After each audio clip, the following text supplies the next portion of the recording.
If you've ever watched a lethal company run collapse into giggles the second someone spots a monster, you know fear has a shelf life. The Mound kills that shelf life by making you doubt your own eyes, and it works right up until the Kardat opens its mouth. Here's the loop. You start on a galleon, sign a contract, split gear across up to 4 people, and pick a stretch of cursed jungle to raid. Grab loot, hit the objective, get back before the place turns on you, because the longer you linger, the more the jungle wakes up and the more your sanity bleeds. Ammo is scarce, guns are loud enough to call in the worst things, and rain stops you lighting a fuse, so half your loadout just dies. The throwing axe became my whole personality. Once I clocked that a backstab one-shots almost anything, I stopped bothering with the guns. The reason to care is the madness system. As your sanity drops, the game starts lying to you and only you. A teammate can read as a shambling monster, while everyone else sees a friend.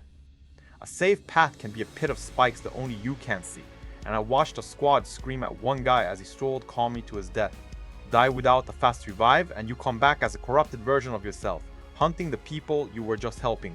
Maps aren't randomized either, they're hand-built like Left 4 Dead, so the dread comes from what changed, not from a shuffle. Add spatial voice chat over peer-to-peer crossplay, and it's the smartest co-op horror idea I've seen in a while. Then you swing a weapon. Combat is a soft spot, and it isn't subtle. It's slow, it's stiff, and the demo crowd is openly split. Plenty of folks calling the idea a 10, and execution a long way south of that. When backstabs trivialize most fights and the guns feel like an afterthought, the whole night rests on the hallucinations carrying it. My real worry is repetition. A sanity trick is terrifying once. The question is whether the jungle still gets you on run 20. So here's where I'll land. Don't blind pre-order this. The demo has been live since Next Fest and it's free, so play tonight with the exact friend you'd buy it for.